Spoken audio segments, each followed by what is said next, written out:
Assalamualaikum warahmatullahi wabarakatuh. Waalaikumsalam warahmatullahi wabarakatuh.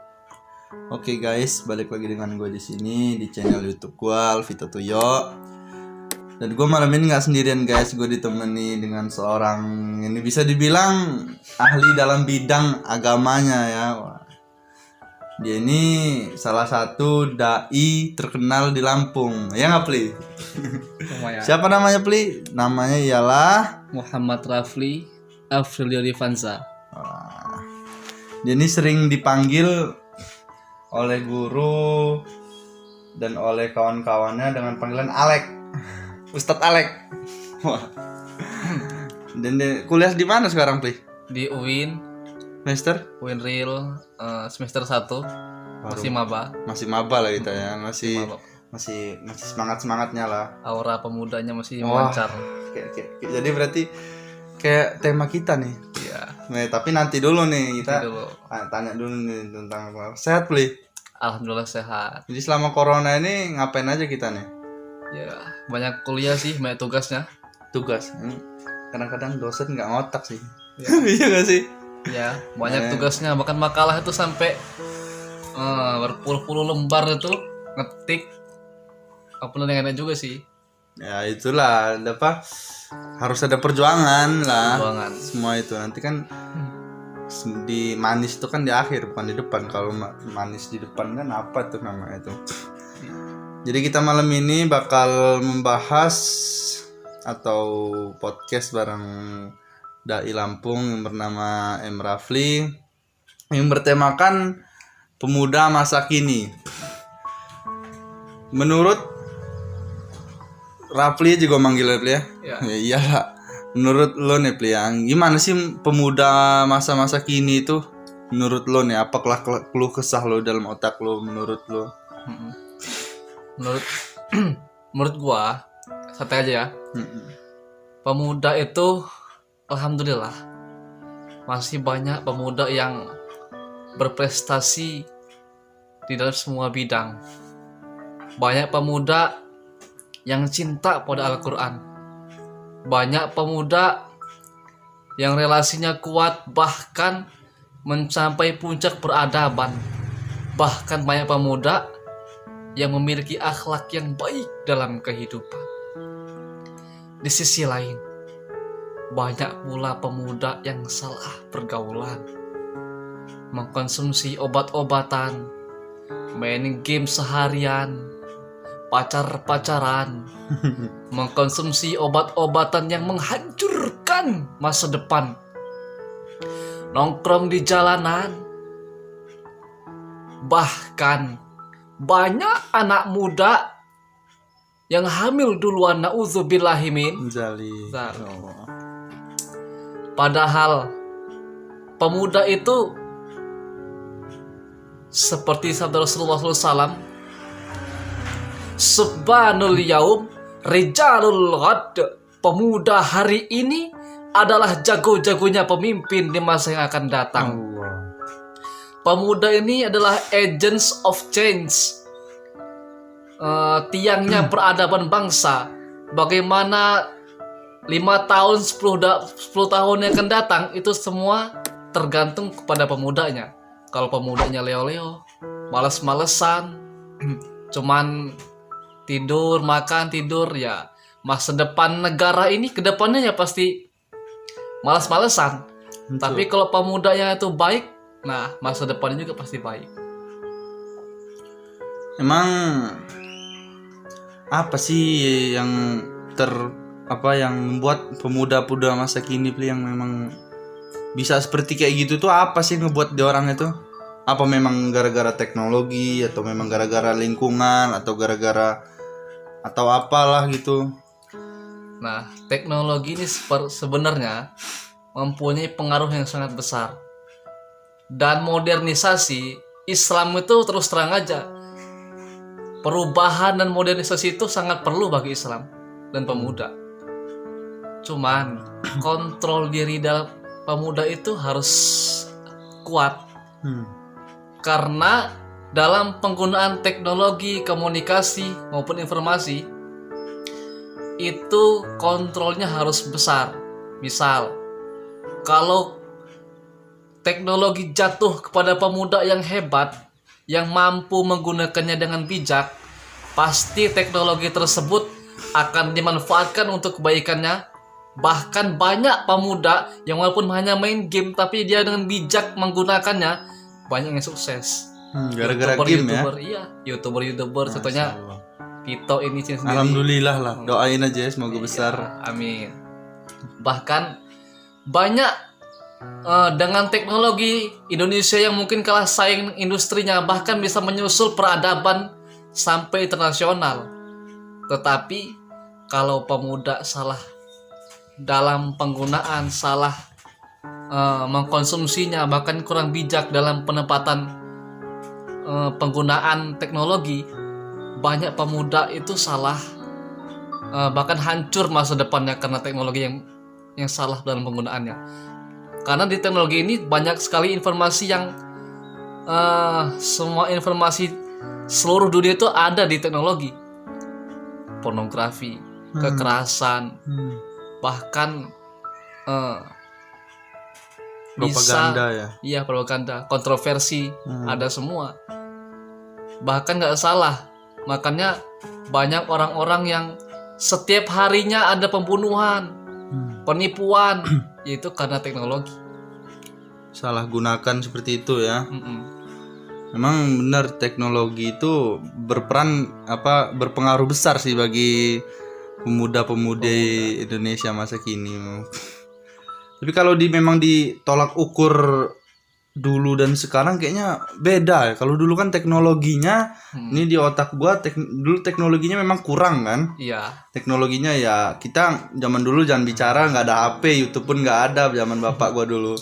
Nah tapi kenapa orang-orang zaman dulu itu malah lebih besar gitu daripada orang-orang zaman sekarang? Emang apa sih bedanya zaman dulu, pemuda zaman dulu dengan pemuda zaman sekarang tuh? Iya.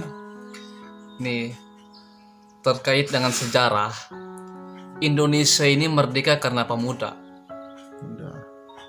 Tahun 1901 itu adalah awal tombaknya pemuda memajukan peradaban untuk memerdekakan Indonesia. Disitulah banyak organisasi yang muncul. Bahkan pada tahun-tahun berikutnya, contohnya organisasi Budi Utomo, itu organisasi pemuda yang pertama yang akan mendongkrak negara ini. Bahkan banyak pemuda-pemuda Islam sekalipun, mereka awalnya sih cuman membuat serikat dagang Islam, hanya perkumpulan orang-orang yang dagang Islam Dari kecil lah ya. Tapi semakin maju, saya harus ke politik nih. Dengan politik kita bisa memajukan bangsa ini. Mereka beralih, bahkan sampai menjadi serikat Islam.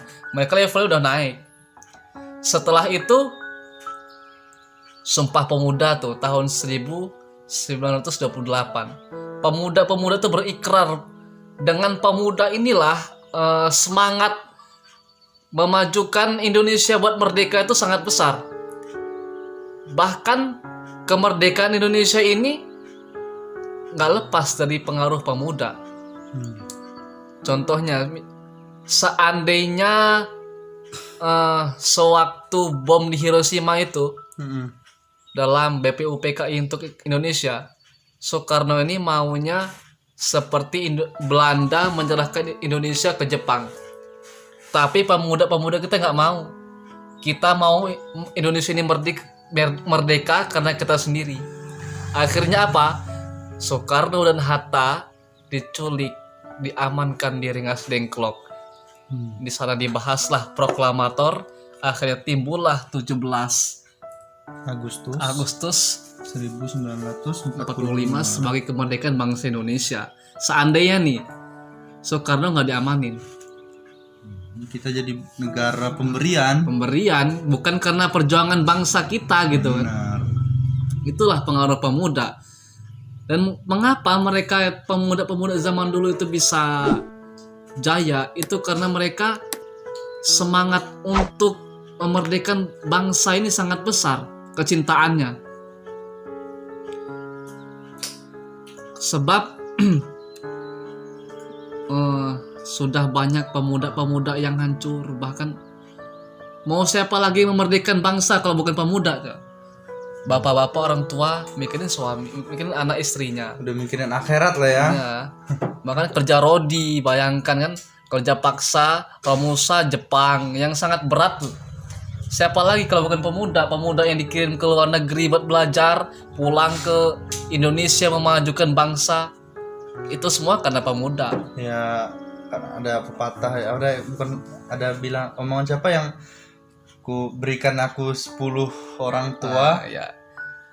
berikan Soekarno. aku 1000 orang tua, Mm-mm. maka ku tarik Semeru dari akarnya. Akarnya. Berikan aku 10 pemuda, maka ku guncangkan dunia. Soekarno. Benar itu berarti. Hmm. Bagus juga itu berarti ya. Sedangkan esensi pemuda zaman sekarang, pemuda sekarang nggak kalah hebatnya dengan pemuda zaman dulu. Kenapa? Dengan teknologi kemajuan peradaban yang lebih baik. Tetapi sayangnya kontrol dirinya, akhlaknya kurang baik. Banyak pemuda yang udah pacar-pacaran, teknologi, kelablasan, bahkan kesempatan untuk masa depan yang lebih baik yang seharusnya mereka manfaatkan malah hilang begitu saja. Karena akhlak itu nggak bisa lepas dalam kehidupan. Buat bangsa juga. Sebab Shawki Beg, seorang sastrawan besar Mesir, pernah berkata, Innamal umamul akhlaqu ma baqiyat fa inhum zahabat akhlaquhum zahabu. Suatu bangsa akan jaya, suatu bangsa akan maju jika ditopang dengan akhlak mulia. Namun bangsa akan rusak, bangsa akan hancur tersungkur jika tak ditopang dengan akhlak mulia. Oh. Seandainya bangsa ini jauh dari akhlak, topangnya akan hilang, akarnya, pondasinya hancur. Begitulah pemuda, tombak ujung kejayaan bangsa ini ada di pemuda. Bagaimana muka Indonesia 5 tahun, 10 tahun yang akan datang dari pemudanya. Kalau pemudanya melenjah ya kedepannya juga kita melenjah ya. Iya. Jadi pesan dari Rafli ini, seorang pemuda itu adalah tiangnya dari suatu bangsa tersebut ya. Kalau memang tiangnya itu, contoh kalau tiang rumah kita nggak kokoh, ya bakal roboh rumah kita gitu. Jadi bakal hancur semuanya kalau tanpa pemuda. Tapi kenapa pemuda-pemuda zaman sekarang itu malah mementingkan kepribadiannya sendiri gitu. Dia tidak mementingkan bangsa dan negara, dia hanya yang penting gua is okay gitu, bodo amat lo gitu. Kenapa itu bisa gitu? Nih, globalisasi dan modernisasi sangat jauh.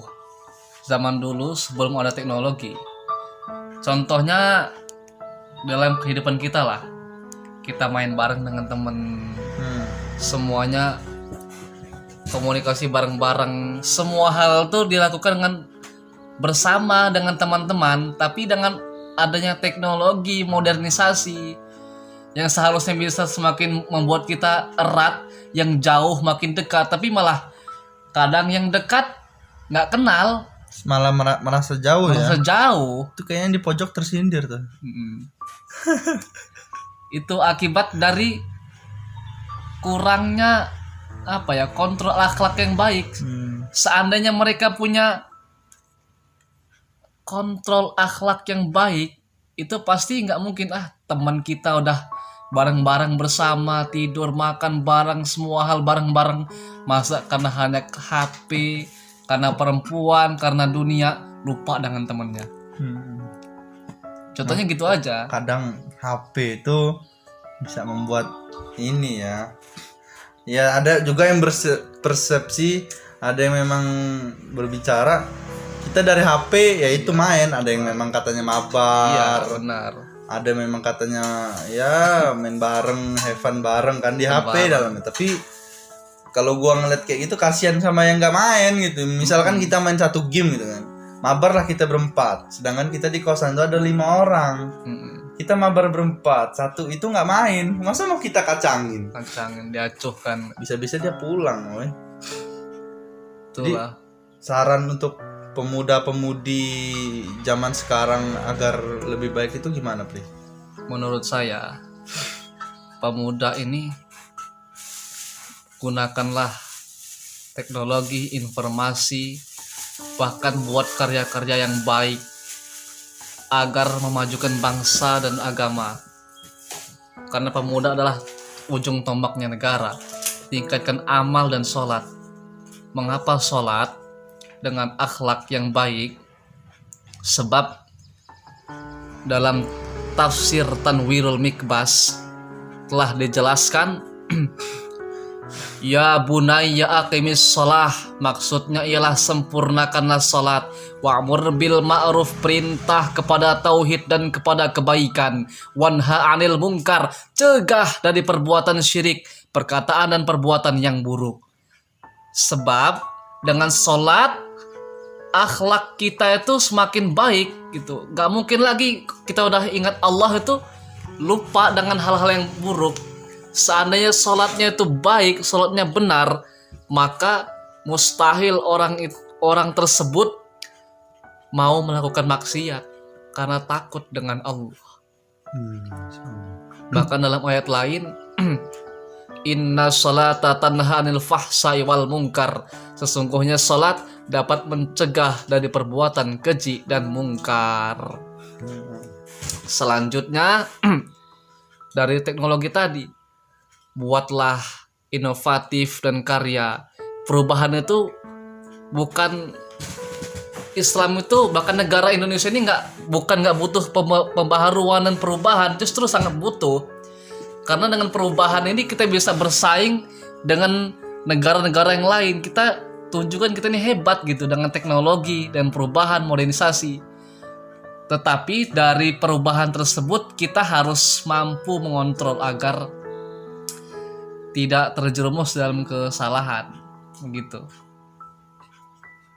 Ya karena itu tadi dia udah termakan dengan teknologi, termakan dengan suasana ya kan. Jadi beda dia suasana barunya dengan suasana lamanya, emang udah nggak nyinkron. Pesan gua sih, pemuda itu kan ya mulailah untuk pemuda zaman sekarang itu ya mulailah dikit-dikit berkarya kan. Iya. Ya berkarya yang dalam tanda kutip positif. Jangan yang negatif. Berkarya apa gitu yang bermanfaat bagi rakyat. Di zaman dulu pun udah ada lah ya. Sudah Siapa yang waktu yang zaman Rasul yang kecil-kecil itu, yang masuk Islam pertama anak kecil itu. Nih, dalam Islam pun banyak pemuda-pemuda hebat. Iya. Contohnya Khalid bin Walid. Itu pedangnya Rasulullah. Pedang Allah. Setiap perang Khalid bin Walid paling depan, maju paling depan. Panglima Islam paling berani, pemuda yang hebat, nggak pernah kalah ya. Pernah kalah. Ali bin Abi Thalib, pemuda Islam cerdas, bahkan khalifah Islam dengan julukannya Karramallahu wajah. Karena saking cerdasnya pemuda. Bahkan di masa kejayaan Islam itu pemuda, dengan pemuda Sultan Muhammad Al-Fatih mampu mendongkrak Konstantinopel. Bahkan Salahuddin Al-Ayyubi, pembebas Palestina dari perang salib. Tuh. Orang-orang Islam dibebaskan di Palestina dengan kemuliaan Sultan Muhammad Al-Fatih. Walaupun rakyat Islam itu banyak yang dimusuhi, dihina, bahkan banyak kekerasan yang terjadi dengan Islam oleh Kristen banyak banyak menyiksa rakyat ini Islam, tetapi Muhammad Al-Fatih, Sultan Muhammad Al-Fatih membebaskan semua orang-orang Kristen walaupun Islam menang. Sepia itu ya, apa di tempat yang itu Konstantinopel itu ya. Itu anak-anak pemuda semua kan? Pemuda. Belum ada yang over umurnya ya. Iya. Pemuda-pemuda yang memang kuat dalam bidangnya masing-masing. Kita juga harus dengan bagaimana bakat kita. Misal Vito dengan YouTube-nya. Dengan YouTube-nya inilah yang bisa membuat bangsa ini bisa maju. Amin. Tanpa ada informasi, karena YouTube ini banyak sumber informasinya. Kalau informasinya hoax doang kan banyak yang membuat masyarakat bingung. Tapi kalau dengan YouTube yang terpercaya gitu, masyarakat lebih terbantu dengan informasi yang terbaru tanpa hoax tentunya. Begitu. Udah berapa menit kita bahas ini tentang pemuda ini? Alhamdulillah sudah 21 menit. Kita bareng dengan dai. Ini bukan dai kaleng-kaleng depan gue ini. Nggak juga sih.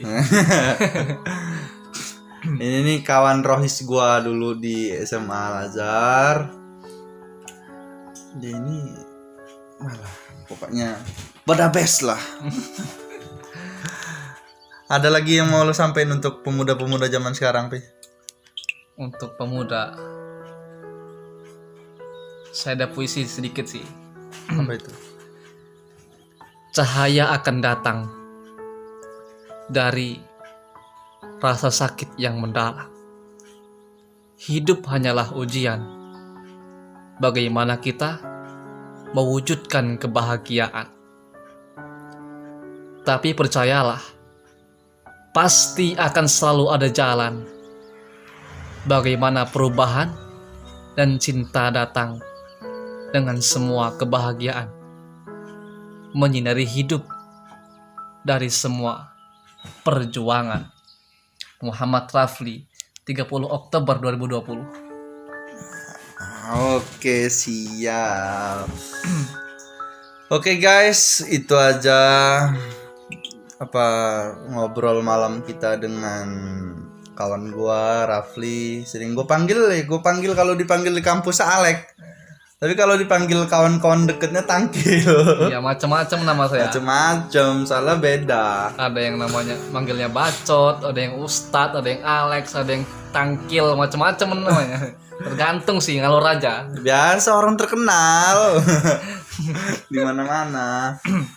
Ya guys, jadi segitu aja. Semoga bermanfaat. Ya bermanfaat lah ya pasti ya. Amin. Karena ilmu itu kan harus dicari kan.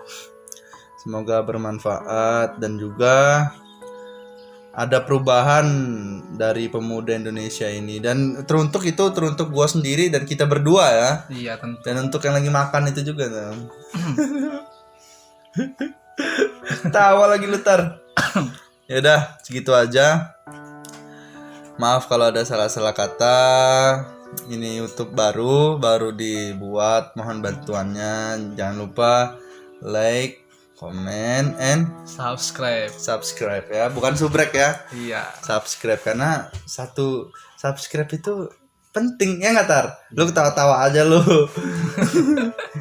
Satu subscribe itu penting bagi kita. Apa yang nggak penting itu kamu yang nggak penting. Aduh, close satu. Udah segitu aja. Wassalamualaikum warahmatullahi wabarakatuh.